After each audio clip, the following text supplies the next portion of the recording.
నమస్తే విజయ పెద్దన గారు. నమస్తే ఉషా.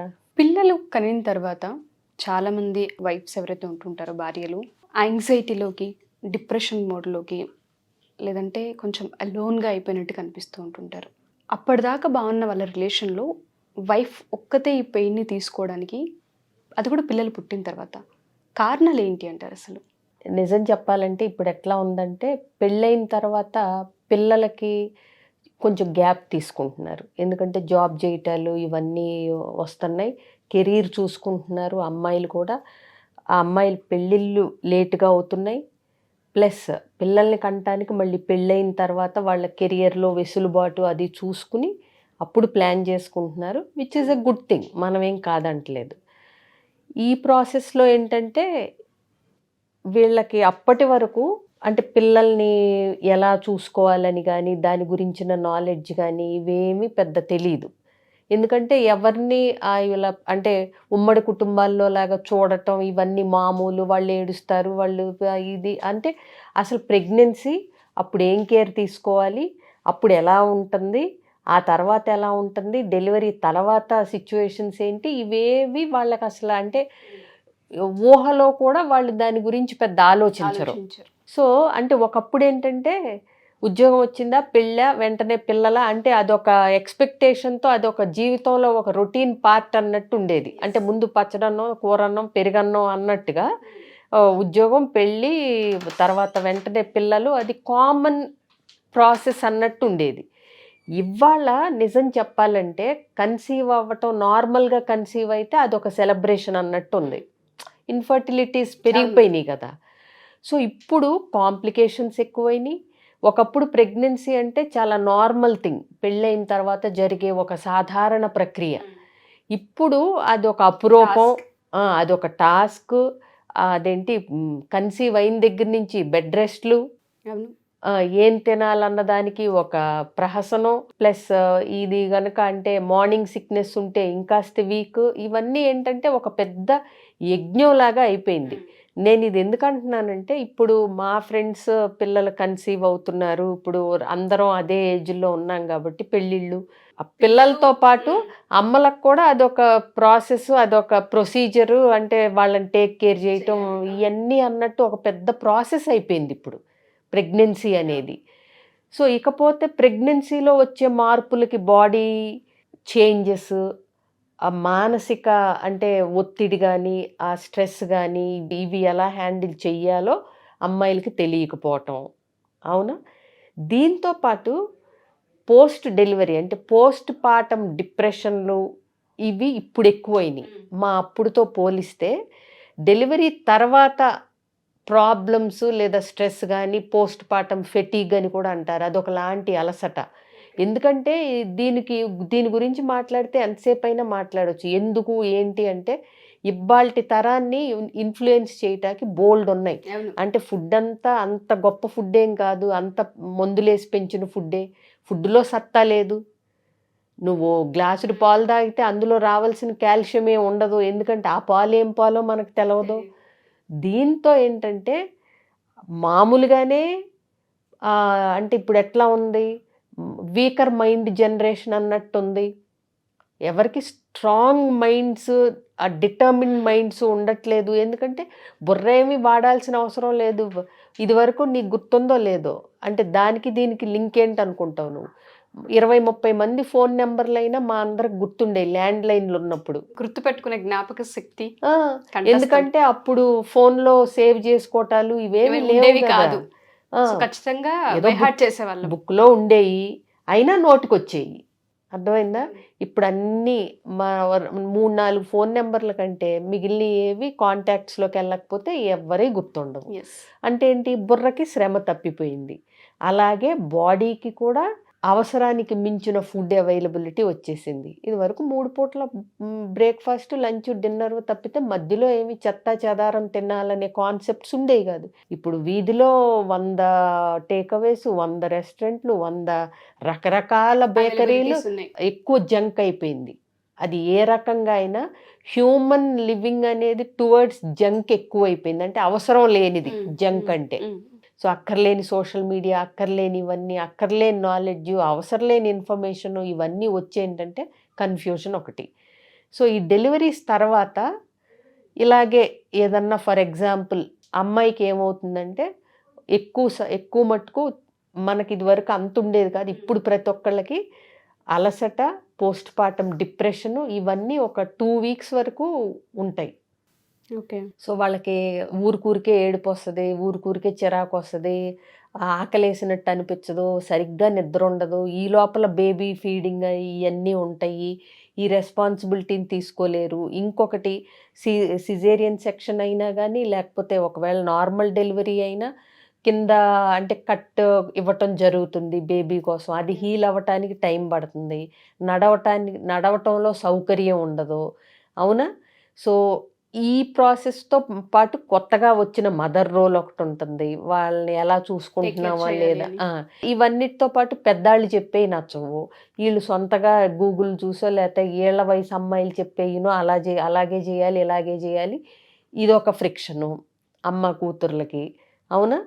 సో పిల్లల నిద్రల టైము, వీళ్ళ నిద్రల టైము, ఇవన్నీ కన్ఫ్యూజన్లో ఉండగా బాడీ హీల్ అవ్వటానికి మళ్ళా నార్మల్సీకి ఇప్పుడు వెంటనే ఎలా నార్మల్సీకి వస్తుంది బాడీ? ఇప్పుడు పిల్లల్ని ప్రసవించడానికి బాడీ 9 నెలల పాటు రకరకాల చేంజెస్కి, హార్మోనల్ చేంజెస్కి ఇవన్నిటికీ గురవుతుంది. అది అయిన వెంటనే మళ్ళీ నార్మల్సీకి రావటానికి అట్లీస్ట్ 2 to 3 months అన్నా అన్ని రకాలుగా ఒక స్త్రీ మళ్ళీ సాధారణ జీవితం గడపటానికి వచ్చే ముందల 2 to 3 months బాడీ నార్మల్సీకి రావటానికి, మైండ్ కూడా ప్రిపేర్డ్గా అన్నిటినీ ఇదివరకట్లాగా దాంపత్య జీవితం కానీ హస్బెండ్తో ఎంజాయ్ చేయటానికి కానీ టైం పడుతుంది.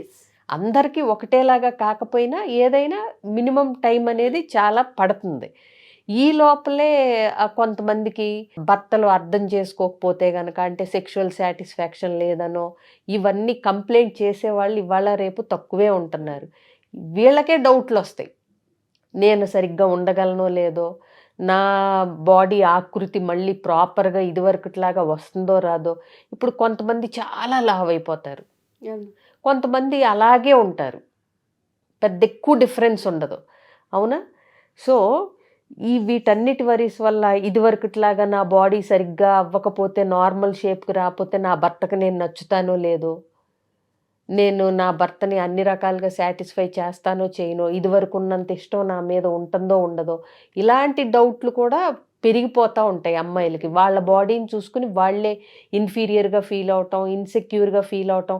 అసలు హస్బెండ్ ఏమనుకుంటున్నాడు పక్కన పెట్టండి, వీళ్ళే అద్దంలో చూసుకున్నప్పుడు వాళ్ళకి నచ్చినట్టుగా వాళ్ళు లేకపోతే చాలామందికి ఆ ఇన్ఫీరియారిటీ వచ్చేస్తుంది. నేను లావ్ అయిపోయాను, నా షేప్స్ అన్నీ అవుట్ ఆఫ్ షేప్ అయిపోయాను, మళ్ళీ సరిగ్గా ఉంటానో లేదో, ఈ స్ట్రెస్ కూడా ఎక్కువయ్యి అదేంటి పాలిచ్చే పిల్లలు ఉన్నప్పుడే సరిగ్గా తినకపోవటం, విపరీతమైన ఎక్సర్సైజులు చేసేయటం, ఇలాంటివన్నీ పిచ్చి పనులన్నీ చేస్తూ ఉంటారు సూపర్ఫిషియల్ వాటి కోసం. అప్పుడు ఆ స్టేజ్లో ప్రాపర్ హెల్త్ ముఖ్యం, తల్లి బిడ్డల ఆరోగ్యం ముఖ్యం. ప్లస్ ఇంకొకటి, ఈజీగా మళ్ళీ హార్మోన్స్ సెట్ అయిన వెంటనే ఏదైతే ప్రెగ్నెన్సీలో వచ్చిందో అవన్నీ పోయి నార్మల్సీకి రావటానికి చాలా ఈజీ, వాళ్ళు ఏం కంగారు పడాల్సిన అవసరం లేదు. ఇకపోతే ఇప్పుడు 2 పిల్లలు అలా పుట్టి ఒక 35 years అట్లా 40s లోపల అట్లా ఉన్నప్పుడు నువ్వు 25sలో ఉండాలని ఎందుకు ఎక్స్పెక్ట్ చేస్తావు? అసలు 20sలో ఉన్నప్పుడు ఉండాలని ఏజ్కి తగ్గట్టుగా ఎగ్జాక్ట్లీ బాడీలో చేంజెస్ వస్తాయి. దాన్ని యాక్సెప్ట్ చేయగలిగే మెచ్యూరిటీ బోత్ హస్బెండ్ అండ్ వైఫ్కి ఇద్దరికీ ఉండాలి, ఒకళ్ళకి కాదు. అర్థమైందా? కాబట్టి life is not all about అంటే పైకి కనిపించే ఒక ఆకారానికి ఇంపార్టెన్స్ ఎప్పుడైతే పెరుగుతుందో, అందుకే ఇప్పుడు ఇవన్నీ ఫ్లరిష్ అవుతున్నాయి. ఏది కాస్మెటాలజీ, కాస్మెటిక్ సర్జరీస్ ఇవన్నీ. ఇప్పుడు నీకు ఆరోగ్యపరంగా లేకపోయినా మనం ఇప్పుడు అందంగా కనపడటం కోసం చేయించుకుంటున్నాం, తప్పులేదు. కాకపోతే ఏది ఆరోగ్యానికి నష్టపోయే విధంగా మాత్రం ఇప్పుడు ఫిల్మ్ ఇండస్ట్రీ అంటే కొంతమందికి అది వాళ్ళ వర్క్ రీత్యా అవసరం కాబట్టి వాళ్ళు చేంజ్ చేసుకోవడం వేరు. బట్ మనంతట మనకు అవసరం లేకపోయినా మన అపోహలతో మనం ఎప్పుడైతే అప్రోచ్ అవుతుంటామో కొన్నిసార్లు ఎఫెక్ట్స్ ఉంటాయి. ఇప్పుడు కొన్ని ఉంటాయి కరెక్ట్ చేపించుకుంటే డెఫినెట్గా అన్నిట్లోనూ మన రూపురేఖల్లో ఎన్హాన్స్మెంట్ ఉంటుంది, కొంచెం వంకర ఉంది. ఇప్పుడు పళ్ళు, ఎత్తు పళ్ళు, అవును. ఎగుడు దిగుడు పళ్ళు ఉంటాయి, కరెక్ట్ చేపించుకోవచ్చు, తప్పు లేదు, అట్లా చెయ్యొచ్చు. కానీ అబ్సెసివ్గా ఉండకండి, అది ఏది నేను కూడా అనేది. లిమిట్ దాటకూడదు. లిమిట్ దాటకండి. అంటే ఇప్పుడు ఆల్రెడీ కొంచెం బాగున్న ముక్కుని ఇంకేదో అద్భుతంగా కోటేరుగా అయిపోవాలి, ఇవన్నీ సర్జరీతో పాటు మందులు వాడాలి. మందు అంటే ఏదైనా, ఏ ట్యాబ్లెట్ అయినా, ఇంక్లూడింగ్ జ్వరం వచ్చినప్పుడు వేసుకున్న పారాసిటమాల్ కూడా దానికి ఉండే సైడ్ ఎఫెక్ట్స్ దానికి ఉంటాయి. కానీ జ్వరం తగ్గాలి కాబట్టి మనం వేసుకోవటంలో తప్పు లేదు. బట్ కొని తెచ్చుకుని అంటే అన్నీ దేంటి ఏదో మిస్ వరల్డ్ లాగా ఉండాలనో మనకు మనం నచ్చకపోవటంతో అక్కర్లేనివి ఎక్కువ అబ్సెసివ్గా చేయకండి. చిన్న చిన్న కరెక్షన్స్ చేయించుకుని మీరు అందంగా కనపడతారు, మీ ఆత్మవిశ్వాసం పెరుగుతుంది, తప్పు లేదు. బట్ అదే పని ఇంకెంతసేపు అందము, బయట కనిపించే జుట్టు, మొహము, అంటే కొలతలు, వీటి మీద పరుగులు పెట్టకండి. ఇవాళ ఈ సోషల్ మీడియాలో వచ్చే ఈ లైక్స్, ఈ ఇన్ఫ్లుయెన్సెస్, వీటి వల్ల కూడా అందరూ ఏంటంటే అసలు ఏం కావాలి మనకి, మన మన ఇండివిజువాలిటీ ఏంటి, మన ఏమనాలి పరిపక్వత కానీ ఇది కానీ, మనం చేసే పనిలో మనం బెస్ట్ ఉండాలి, మనం ఉండే విధానంలో బెస్ట్ ఉండాలి, మన ప్రిన్సిపల్స్ బెస్ట్ ఉండాలి, మన ఆలోచన విధానం కరెక్ట్గా ఉండాలి. వీటికన్నా కూడా జుట్టు, మేకప్, వేసుకునే బట్టలు, వీటికి ఎక్కువ ప్రాముఖ్యత పెరిగిపోవటం వల్ల అందరూ ఏంటంటే వీటి వైపు పరుగులు తీస్తున్నారు. డబ్బులున్నా లేకపోయినా అప్పులు చేసైనా సర్జరీలు, కాస్మెటిక్ సర్జరీస్, ఇప్పుడు చిన్న చిన్న కరెక్షన్స్తో కొన్ని అయిపోతాయి. అంటే ఏంటి, ఇప్పుడు జుట్టు బాగుండాలి, ఓ హెయిర్ కట్ అయితే అయిపోద్ది, కానీ ముక్కు బాగుండాలంటే నువ్వు సర్జరీకి వెళ్ళాలి. లిప్స్ పల్చగా ఉన్నాయి, పెదాలు లావుగా ఉండాలను, ఇవన్నీ ఏంటంటే సైడ్ ఎఫెక్ట్స్తో కూడుకున్నవి. నువ్వు అన్నట్టు ఫిల్మ్ ఇండస్ట్రీ వాళ్ళకంటే తప్పదు, వాళ్ళ ప్రొఫెషన్లో పార్ట్ కింద. బట్ నార్మల్ పీపుల్ కూడా ఏంటంటే వాళ్ళ పని ఏంటి, మనం ఏంటి, ఎందుకు, ప్లస్ దీని అంతటి వల్ల లిమిట్ ఎక్కడ ఉంటుంది, అవునా? ప్లస్ ఇంత చేస్తే నువ్వు అందరి కళ్ళకి అందంగా కనిపించాలని ఏముంది, ఇప్పుడు ఎవరి చూసే పర్సెప్షన్ బట్టి వాళ్ళు ఉంటుంది. నువ్వు ఒకళ్ళకి అందంగా కనిపించవచ్చు, నేను ఒకళ్ళకి అందంగా కనిపించవచ్చు, లేదా అది డిఫరెంట్, చూసే కంటిని బట్టి ఉంటుంది. అంతే తప్పితే అందానికి ఒక డెఫినేషన్ కానీ, బాగుండటానికి ఒక కొలమానం కానీ ఏమీ లేదు. అలాంటప్పుడు ఈ పిచ్చి పరుగులు, ఈ నచ్చటం గురించి, అలాగే భర్తకు నచ్చుతానో లేదో అనే అపోహలతో ఇవన్నీ సర్జరీస్కి వెళ్ళటాలు, ఇవన్నీ చేయించుకోవటం, ఇవన్నీ ఏంటంటే ఏదైనా కృత్రిమంగా కాకుండా సహజ తెలివితేటలతో, సహజ మంచితనంతో, సహజ గుణాలతో వచ్చే గ్లో వేరుగా ఉంటుంది. ప్లస్ నేను అదే అంటున్నాను, అన్నీ లిమిట్లో ఉన్నంత వరకు అన్నీ యాక్సెప్టబులే ఉషా. బట్ డోంట్ అంటే అదే జీవితం అని పరుగులు పెట్టకండి, అబ్సెషన్ వద్దు దేని పట్ల కూడా. మీరు అన్నట్టుగానే అపోహలకి వెళ్ళి డిప్రెషన్, యాంగ్జైటీలు తెచ్చుకొని లేని ట్రీట్మెంట్స్ చేయించుకొని అటు హెల్త్, ఇటు మైండ్ సెట్ రెండు పాడు చేసుకోవడం కంటే కూడా కాజ్ని ఆలోచించి స్టెప్ తీసుకున్నప్పుడు జీవితం బాగుండే అవకాశం ఎక్కువగా. ముందు ఆరోగ్యం చూసుకోండి, తర్వాతే అందం. ఇది ఒక్కటి చెప్పగలను నేను, అందం ఆరోగ్యం కంటే ఆరోగ్యం అందం అనేది పెట్టుకోండి. So there is no problem. Thank you ma'am, thank you so much. Suman టీవీలో మీ పర్సనల్ అండ్ బిజినెస్ ప్రమోషన్స్ కోసం కింది నెంబర్కి కాంటాక్ట్ చేయండి.